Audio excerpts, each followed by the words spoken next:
It's Victoria Rumble Room. It's Victoria Rumble Room. I'm Here we Robin are again, Adair. rumbling. I'm rumbling. And with me, as always, my co-host with the most, John Juricic, the Croatian Sensation, Head who boy. I just tried to virtually punch, but that's okay. That's the kind of show we have here. We pull no punches, so to speak, That's and we've right. got lots to talk about. Rich Coleman's coming up in just a few minutes' time, the former Deputy Premier of British Columbia with the old BC Liberal Party, a Yep. guy who guided a lot of pipeline development up in northern BC. What does he make of the debate that's going on? What does he make of the Premier going up and saying that there should be pipelines now, but they need to be gas pipelines on their way to Prince Rupert, where there's a deal with the Niska and there's going to be a First Nations installation, which I have nothing against. I think it's a great idea, but he's lining up like he's the hero of LNG now, when the NDP famously basically hated LNG. So that's going on, and then this whole thing in the Middle East, John. I mean, we got the pro-Palestinian protesters all over the country marching around still, and I don't know what they're marching for. They have a ceasefire. There's an attempt to get the two sides to sit down and talk, and I think that's where we need to go now. I don't know how this is helped by marching around the streets of our cities in Canada. Oh, absolutely zero, Robin. Zero. In fact, it just adds to to what are you guys doing? What are you representing? Now that the reason you're marching around seems to have, at least for the time being, for the next 24 hours, it seems to have ended. There are motivating factors for this to be fixed in the Middle East. Why don't you jump on that side of the train track than the other one?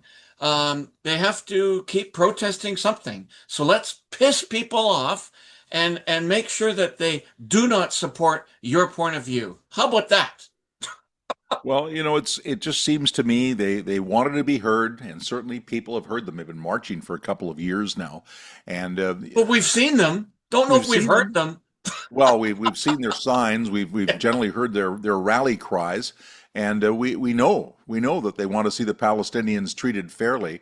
What does that look like? What is that going to look like if the international community gets involved and brokers something? Right now, we got Hamas people down in the streets of Gaza City shooting people on the street who they say are traitors. So obviously, there's hard feelings going on even in this so-called peaceful time.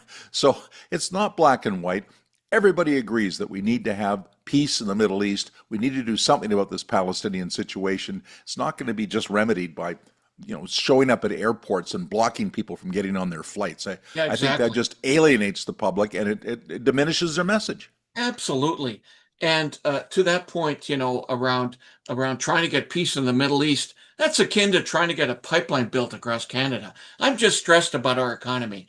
I really bought into Carney's, hey, we're going to do all this stuff and elbows up, and I bought into that, and I bought into the fact that maybe he's got some magic elixir that's going to actually create a pipeline and therefore move Canadian raw materials across this country, move them to others so that we can generate revenue. I am starting to lose faith. And because of that, I'm starting to really get anxious about the economy and where it's going. And that is causing me a lot of angst, Robin. Well, it's funny. I kind of join you some days, and other days I'm kind of like, well, this is a good sign. Like the prospect of that Keystone Pipeline opening.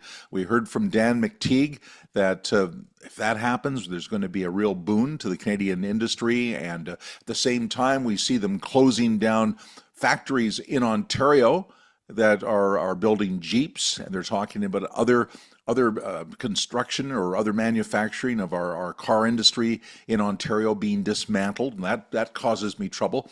But maybe in the longer picture, we're out of that business anyway. Maybe we need to focus on the things we can do in Canada and be competitive and be profitable. It seems to me that the car industry in the United States even has been struggling for quite a while. And the Chinese, the Japanese, the Koreans have all come racing up. And I don't know what the long-term prospects are for, whether we're putting blinders on a bit to think, well, if we can just keep these factories in Ontario and Canada, the car industry is going to continue to do well. I'm not 100% sure that's true. Even in the United States, I think it's a real crapshoot whether the car industry can keep going the way it's been going, or whether it's going to be done more effectively, more efficiently, and more cost efficiently in other countries, particularly places like China. Well, clamoring uh, right behind those auto manufacturers is the EV industry. Mhm. And it would appear that every month or so, the technology around those EV cars it gets much more advanced, and all of those old issues we had 5 years ago, they're all gone. And now those EV cars basically run better than gas propelled vehicles. And so, and whereas most of those EV cars are being produced so cheaply and sold inexpensively elsewhere outside of North America. Well, huge in China, huge in Yeah. China. So that train wreck is about to hit. And the Premier of Ontario, Mr. Ford, is saying adamantly we can't allow the Chinese EV market to intrude in Canada because he's feeling threatened again about jobs in Ontario. And fair enough. But I think we need to be competitive. We need to find ways of competing. And plus, we need trade partners. We got to trade to China and India with our oil and gas and Mhm. canola and all the different things that we export. Potash, all these things need to get exported. And, I again don't know what the long term prospects are for that. But, somebody who I think does know a lot about a lot of these things because he's had a lot of time to think about it, and he has a huge CV. Is of course Rich Coleman, the former deputy premier of British Columbia. He was portfolio holder of so many different ministries during his time in government with the BC Liberals, and he's going to join us now to talk about how he sees things stacking up in terms of the politics in BC, industry in the province, industry in the country, the whole gambit. Let's zoom him in. And now joining us in the Rumble Room, Rich Coleman, the former Deputy Premier of the province of British Columbia, back when the BC Liberals were strong. Seems like a long time ago, but Rich, great to have you back on the show. Oh, thanks for having me.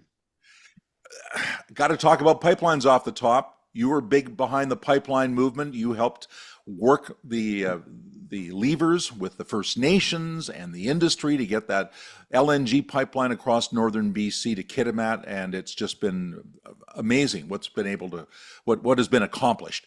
The NDP fought a lot of this. The NDP didn't like pipelines, didn't like LNG initially, didn't like the oil pipeline that ended up going down to Port Moody.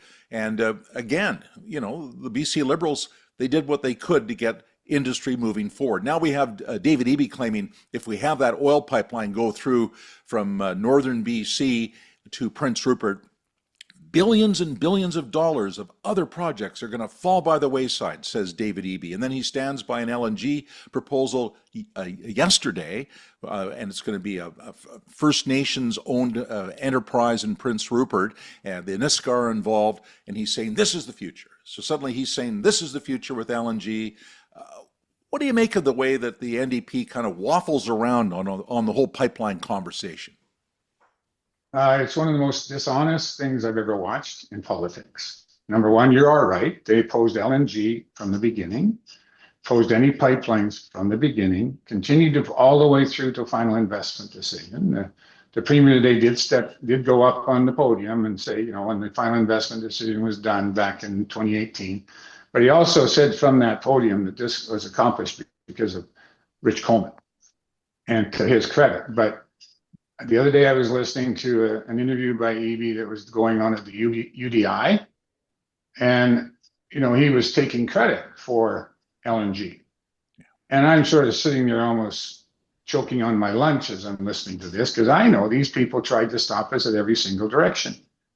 And the reality is the pipeline got built because I went to little communities all over the north, spent the time with the Indigenous people and their leaders to make sure they understood and look for the opportunities where there was common ground to be able to get together so they could benefit from economic development, which they deserve to do.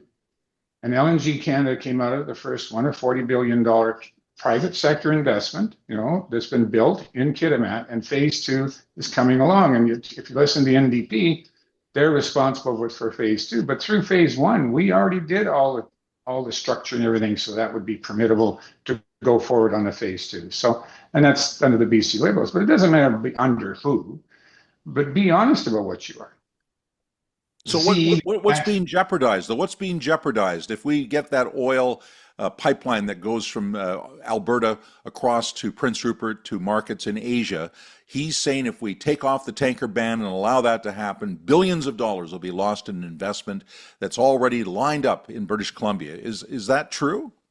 I don't believe that. I don't believe it for a second. He talks about the Red Chris mine, which came along because of the power lines that were put up Highway 37 during our tenure. And the Red Chris mine is employing thousands of people in northern British Columbia. You have to build the infrastructure for economic development. And frankly, what the result is, if you don't move our product internationally, given that we are not a manufacturing economy, then you're just going to go broke and you won't be able to pay for healthcare, education, and the other things you need to do. These guys are just about debt and taxes, and they can't get anything done. They've never put a deal through. I have no confidence whatsoever that they have a bunch of projects on the go, unless they're publicly funded, and that'll mean under them, it'll mean they'll be 50% overpriced and less productive than they should have been. This is great. As a former deputy premier, a former solicitor general, likely former attorney general, former Mr. Everything of the previous BC governments, tell me some of the strategy that's going on with this Alberta government. Is this a tactic? Is this some sort of, hey, we're announcing we're gonna go over to B? Are they just trying to piss EB off? He's becoming so shrill. What's really going on, Rich? Well, I think the shrill goes both ways on this one. But I mean, the Premier of Alberta has a magnificent, internationally valuable resource that if it was to get to markets in Asia and elsewhere in the world, would drive the money that today subsidizes the operation of the province of Quebec and the Maritimes, including pieces and provinces across this country.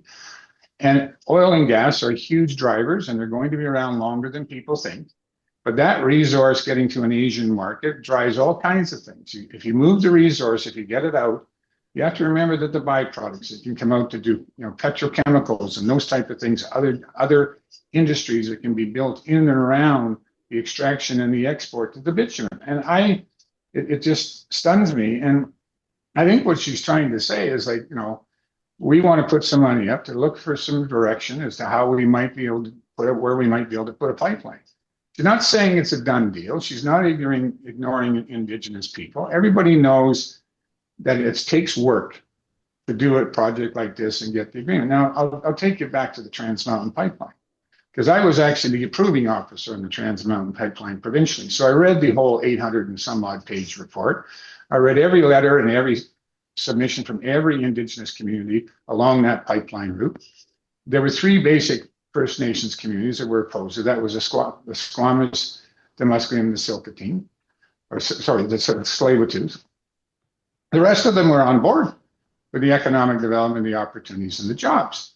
But that's not how it was purported to be. The reason that the federal government came in on that and underwrote some of it was because this thing is actually it's a regulated utility once you flow the oil, so it's going to pay a guaranteed rate of return for 30, 40, or 50 years. It's not a bad investment, right? Not a bad investment at all. I mean, it seems expensive, but you've got to move your resources. So sometimes governments have to participate. But during the LNG thing is a flip side example. Not one federal dollar, not one federal minister, particularly minister, wanted to cooperate with us in any way whatsoever to do LNG.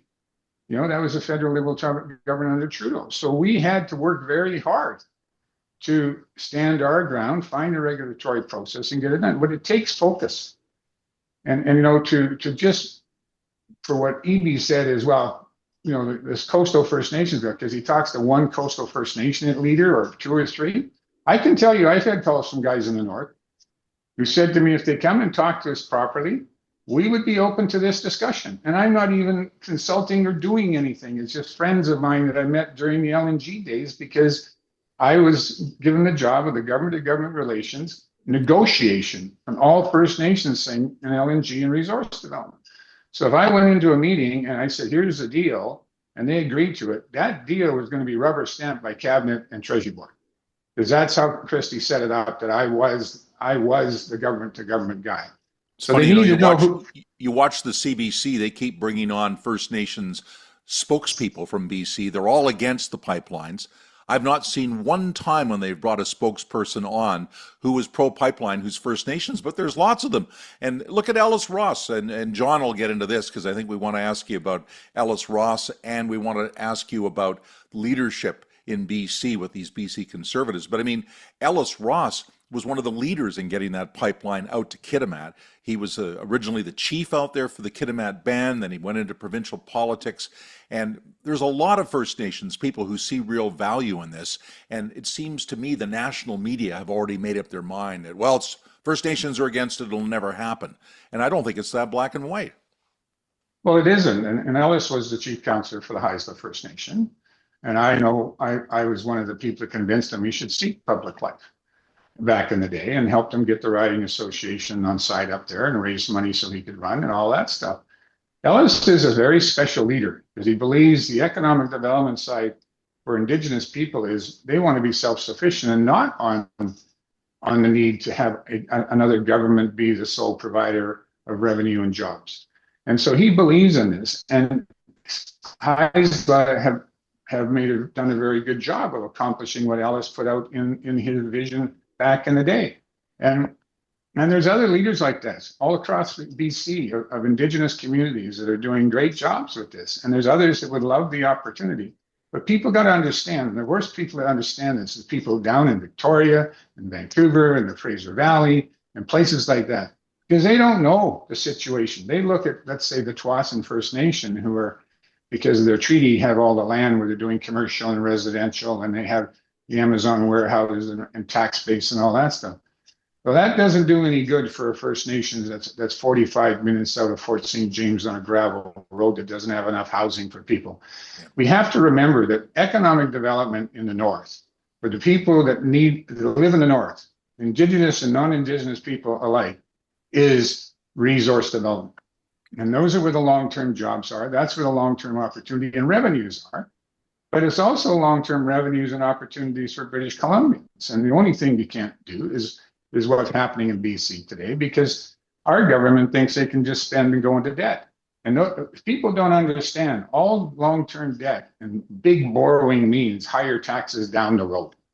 And higher taxes down the road means an uncompetitive economy to attract the investment that might do an LNG plant or might do something. They are not spending billions of dollars to live in an uncertain tax environment. They need to have some stability to know that our own structure of an economy will be strong. I'm going to convey some of my angst to you, Rich. I'm not going provincial yet because I'm getting a lot of angst. In March, I voted for Carney because he told me elbows up, elbows this, elbows that. He told me there would be projects. I've seen this much. Zero, nothing. It seems like he's making friends all over the place and he's altogether too friendly with Donald Trump. Will this change? Or are we just fed more liberal BS? Well, I'm kind of disappointed in that too. I mean, my biggest disappointment would be you come out with a list of economic development or major projects, and they're all basically public sector projects. I mean, hello. I mean, all that means you're going to take my tax dollar and build something and say you created jobs. What I would like you to do is go look at what your tax structure is with regards to economic development into my country, which would attract people to invest in my country. Because the reality is, even if you look at the project in Kitimat, it's 5 multinational companies that actually are building that. We don't have companies in Canada that have the resources out of their own pocket to build a project the size of LNG Canada. So they want to come to Canada. There's a number of things we're looking for. I sat in a room with 12 major bankers in Japan when I was doing an LNG. Certainty, time, structure of taxation, and can you get it done? Because the Japanese at that point in time said, we'd love to do more LNG, but we can't wait 12, 15 years for you guys. You have to remember how fast LNG got done in BC. I was given the file in 2012. And 6 years later, we had a final investment decision on a $40 billion project. That was everybody in government focused and pushed in one direction to get stuff done. That's what had to happen. So if you're just going to have a major project office, and if you look at the people on the major project board that are supposed to come up with the major projects for Canada, tell me which one of them has built a major multi-billion-dollar project or led one that's on there that's going to say, hey, yeah, this is how we have to go. We brought in people to advise us that ran major corporations. We didn't bureaucratize our ability to drive an agenda. We got people who were actually living in the trenches that understood how certain regulations and certain structures and time affected their ability to find investors to do stuff in Canada. Okay, well, let's. I did intimate that we were going to talk about the BC political scene, and we did mention Ellis Ross because I know John and I both think Ellis should think about coming back to BC. He did take a crack at running for leadership before, and John Rustad, I think, is a nice guy. I have nothing personally against John Rustad, but this No. job that he has had of trying to pull together all these different aspects of the conservative movement or the center-right movement has really gone, I don't know, it's Into gone the upside down. toilet. It's a mess. And I don't know that it's going to recover under his leadership. I just can't see how he's going to repair this. I know that you were very critical that he didn't bring in more of the former BC Liberals. There were some good people that wanted to run from the BC Liberal camp, but they were put on the sidelines. Some of them ran as independents and still didn't win. It seems to me if we're going to have any challenge to David Eby, the BC Conservatives have to get their act together. I don't see the BC Liberals coming out of the weeds and returning to power. What do you think about John Rustad? What do you think about a leadership situation? How quickly could they conceivably turn this around, or do you think they're even capable of doing it? Boy, what do you want? That's a pretty big question, my friend. I know. Well, you're a big guy, Rich. You're a So- big guy. Well, followed So up look, with a let- meaning of let- life, my friend. You were around in the wake of the Gordon Wilson era and saw Gordon Campbell pull the BC Liberals together and rebuild the party, and we're power for 16 years after that. So it can be done, but you need a Gordon Campbell. First of all, let's be fair to John.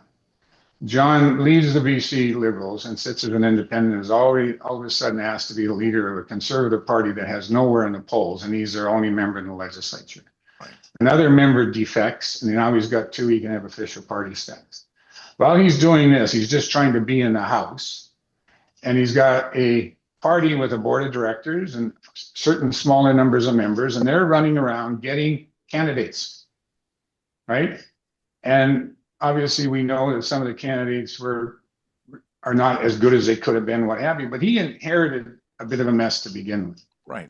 Goes to the election, and I agree that both leaders, Falcon and Rustad, let us all down because they stood on the stage and said, we're going to take the best of the best between the candidates of the two parties as we go into the next election, right?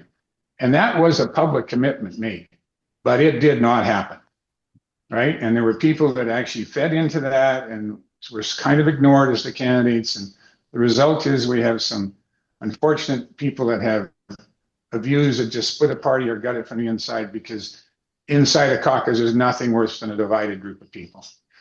Now, I will tell you a little story that after the 1997 session of the legislature, the BC Liberals were divided internally.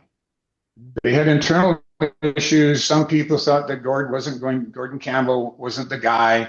There was divisions within the caucus. The difference was we had some very mature people in there, some talented people who said, well, look, we need to get our act together. Because we right now, the session in 1997, you remember, Robin, we looked pretty foolish. We had some pretty stupid things we did in the House, some stuff that people said outside the House, and we were looking anything but a government in waiting. So what did we do? We did a retreat. And we all got in a room and we beat it out. And it was actually 2-3 days in Aldergrove, BC, if you can manage, at a Best Western hotel with a facilitator that knew something about politics, and decided what our focus was going to be and where we're going to step back and allow ourselves have our own personal views. But we're not going to go out and make our personal views the policy and the future of our organization, because we believed we were there for a job, very clear job. Jobs, balanced budgets, investment in the economy, good education, good healthcare. And we were going to focus on what it was that the people of BC need. Now, what happens today, and it happened early in our term too, people had personal ideas they thought were more important than what we're there for. So the first thing every MLA has to understand, you weren't elected by a few people on one social issue or two social issues or even some other economic issue. You're elected by thousands of people expecting you to represent you in the legislature. So we had to get there. And once we got there, then we said, okay, where's the best talent? So we realized that we had 5 or 6 people who were the best questioners for question period. So we decided for question period, those would be the people. And we agreed that. Then we picked critic roles and said, people get on the road, learn these critic roles, go out to mines, go out to forestry, go out to mills, learn your job, but take people with you so we can actually reach out and understand the industries of BC, right? As a team, right? And that actually brought some of the people that were kind of iffy over here with somebody else in the caucus together. When you put them on the road together, they find out they're actually fine, you know, and that takes a bit of leadership. Same time, you've got to understand a divided caucus and leaking to the press and all the stuff that's going on is the worst thing possible, A, for the leader, but also for your own team.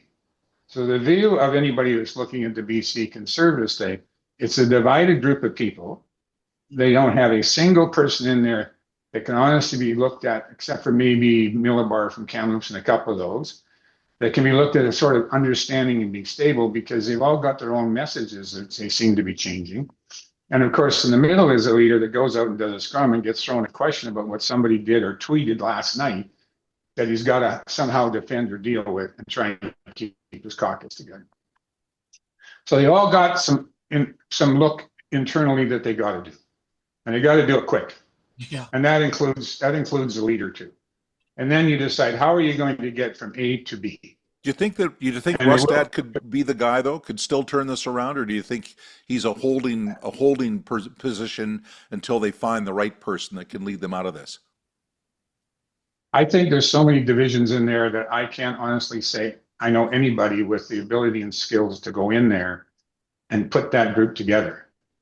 So they're going to, I mean, at the moment, I just think because it's just too fractured, I think. And that's just my take from conversations I've got from people that might reach out to me because I'm not involved over there. Well, that's a dream scenario for the premier, isn't it? I mean, if people are not impressed or pleased with David Eby, and he's going to be delivering a giant deficit. The debt is out of control in BC. BCGEU are marching around. They've been out on strike now for weeks, and there's other lineups of other people in the public service who are also looking at this. There's no money in the coffer, so there's a lot of people very unhappy at this government. But if there's no opposition, he can get away with it, can't he? Yeah, it's 1991 to 1996 all over again, and going into 1996 all over again. Because you have 3 people that left the party, gone over, started a party called BC One or something like that. Remember, we won the election on a popular vote in 1996, but lost government because the split vote with the BC Reform. This is history. It's repeating itself. The Conservatives have a responsibility, a significant responsibility if they care about certain things. For instance, I have a grandson graduating high school this year. The youth employment rate is at one of the highest levels since the 1990s. Where are those kids coming out of high school this year going to find their jobs in their future? Are they going to end up in another province or another country because the jobs aren't here? That's the biggest fear for grandparents today. It was my biggest fear when I ran in 1996 because I felt we had to keep jobs in BC. And that was one of my biggest motivations to have an economy that sustained the future of kids and young people and families in British Columbia. Okay, Rich, that's a perfect segue for me. Please, I want to build upon this youth vote, and the fringe parties. Okay, used to be that Green Party was something that I was not entirely interested in. I didn't ever think they would have any impact on provincial politics, and God forbid did they ever. Now they have, I don't know. Okay, your opinion, and in your grandson, where do they live on the political ledger? Who are they going to be supporting if they start to mobilize? Well, you just hit on one of the biggest challenges in political life anywhere, probably on the continent at least, maybe even in Britain. Like my wife was just over in Britain and similar stuff. I mean, the prime minister there won a big majority, but all of her younger cohorts, nieces and what have you, are not happy with the prime minister, even just months after becoming prime minister.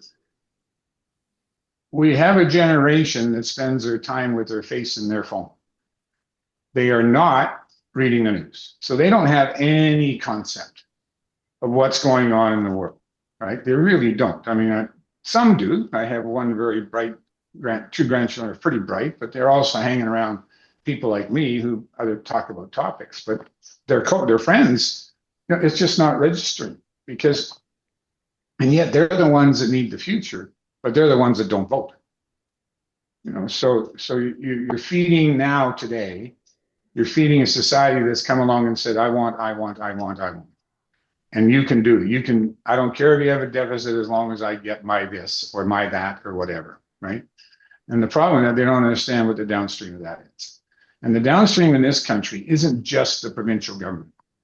If you take a look, and this is my biggest fear for the future of my kids, grandkids, my province and my country, and my community, if you look across the board, where the biggest increases in costs are today, look at local government, pounded on top by provincial governments, pounded on top by federal governments. The debt being accumulated at government levels, and including here on the Metro Vancouver level, is staggering. And at some point in time, the interest and the debt comes home to roost. And when it does, you talk about affordability. If you have a community that's accumulated a massive amount in debt, and all of a sudden it hits the wall, because they have to pay it back, and they're paying the interest, and the interest rate moves a little bit, all of a sudden everybody's getting a 10% property tax increase. You just affected the affordability of every single housing unit in your entire community. But you also affected the viability of every business in your community because of a triple net tax increase on their property taxes. And these are the type of things.